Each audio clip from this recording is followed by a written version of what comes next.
Hey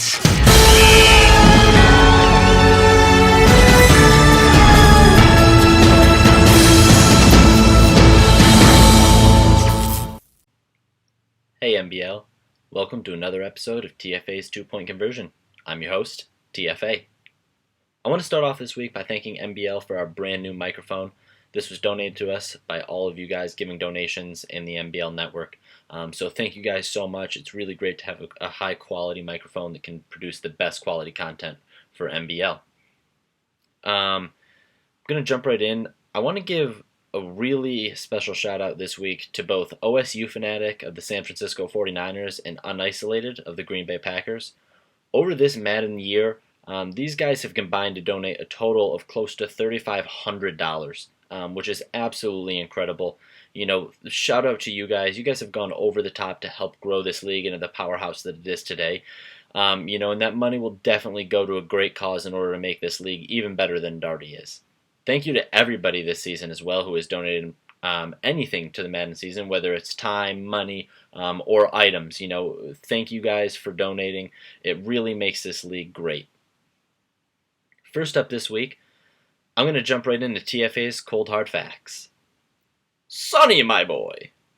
You predicted that DK would again win the AFC West, while being adamant that my pick of Prince to win the division would be wrong. The Chargers struggled all season, and even with acquisitions like KJ Wright and Lawrence Timmons to bring some veteran leadership to the San Diego defense, they weren't able to win the division and have officially been eliminated from playoff berth. Prince is proving that he is no longer a prince, but a king. The king of the AFC West, to be exact. The Chiefs will advance to the AFC Championship game if they are able to limit turnovers, and that is a cold hard fact. CMF and the Buccaneers have had one of the most surprising seasons in Madden 16 as they turned a 2-14 season into a 500 team with only 2 weeks left in the regular season. In a division dominated by the twin powerhouses, the Panthers and the Falcons, the Buccaneers are this season's feel-good story. And even though they're going to miss out on the playoffs, this season has definitely been a major success. The Buccaneers had the best offseason, hands down in my opinion, and it is clearly shown with the production on the field. So I tip my hat to the Tampa Bay Buccaneers. If the Buccaneers can improve their defense this offseason and take one game from the Panthers and Falcons each next season, the Tampa Bay Bucs will earn the final wildcard spot next season, and that is a cold hard fact.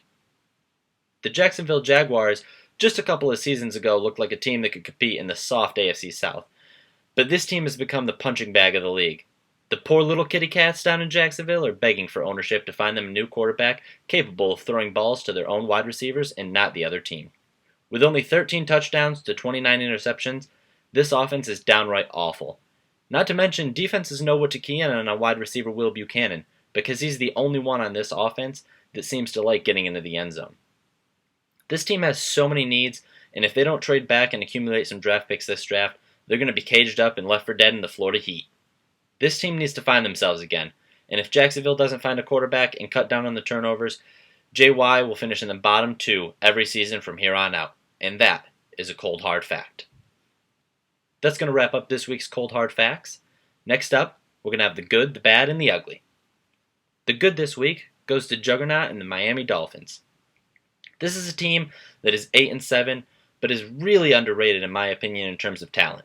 This team's coming off a big win against the Cincinnati Bengals, who currently hold the number 2 seed in the AFC and are making a push to have home field advantage throughout the playoffs.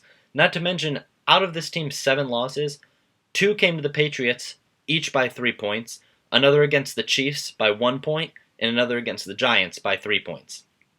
These 4 games, decided by a combined 10 points against 3 division-leading teams, were the difference between a division title and missed playoffs. Things are really looking up by Miami. It's a great season for Juggernaut, so congratulations. This team's going to continue to fight hard, and they're quietly proving that they're a force to be reckoned with in the AFC East. The bad this week for me is the Minnesota Vikings. This is a team that last season finished with 10 wins and made the playoffs. This season, they sit at the bottom of the NFC East and need a severe lift. I don't know what happened with this team. This has definitely been another team that has been plagued by turnover problems. The real problem, though, in Minnesota is the running game. After a good rookie season, halfback Ladarius Corbett has 90 less attempts and 300 less yards than he finished with last season. After a great rookie season, I don't understand why you stopped giving the running back the ball. With only 2 games remaining, he's not even going to come close to touching the numbers that he had last season. Ownership should really be kicking themselves for the lack of touches, as he clearly showed last season he can be the workhorse of this offense. If the play calling improves and he gets the ball more often, this team will cut down on the turnovers and hopefully compete for a playoff spot next year. As of now, things look pretty grim in Minnesota. The ugly this week is the Tennessee Titans. Train won the division last year easily and had a great season, finishing with 11 wins. This season, it'll all come down to the Week 17 matchup with the Texans. Whoever wins this game will most likely go to the playoffs. Regardless, though, after winning 11 games, this team's fallen below 500 and they have no chance to get over it, while being in statistically the worst division in NBL. The winner of this division at best can finish 8-8. Sure, the struggles of facing the tough AFC West could be the reason for the drop in wins for the Titans.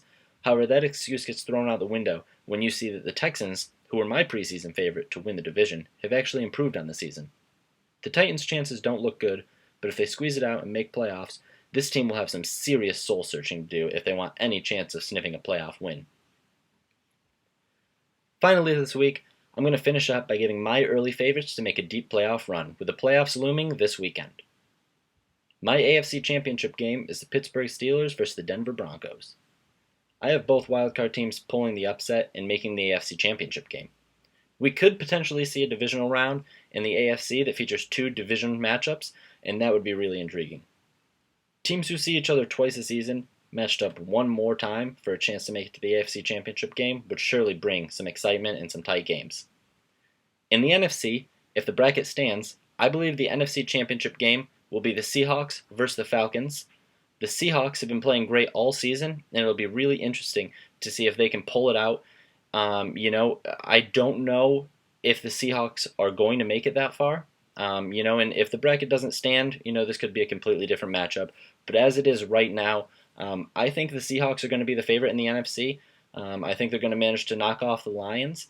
And I think we're going to see a Falcons-Seahawks NFC Championship game. My AFC Championship winner is the Denver Broncos. I don't know why I'm picking this team, because they always seem to let me down. I think that the Madden gods are going to show Beckley a little love here, and they're going to let him make the Super Bowl. The NFC, I really believe that the Seahawks are going to pull the upset and take out the defending Super Bowl champion Falcons on their way to their first shot at the title in Madden 16. Seahawks versus Broncos for the Super Bowl.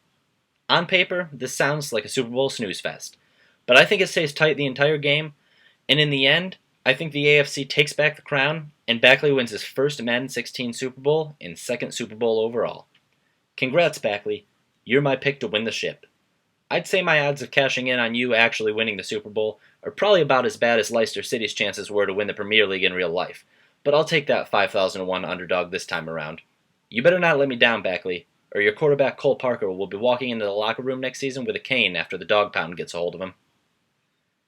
That's going to do it this week on TFA's 2-point conversion.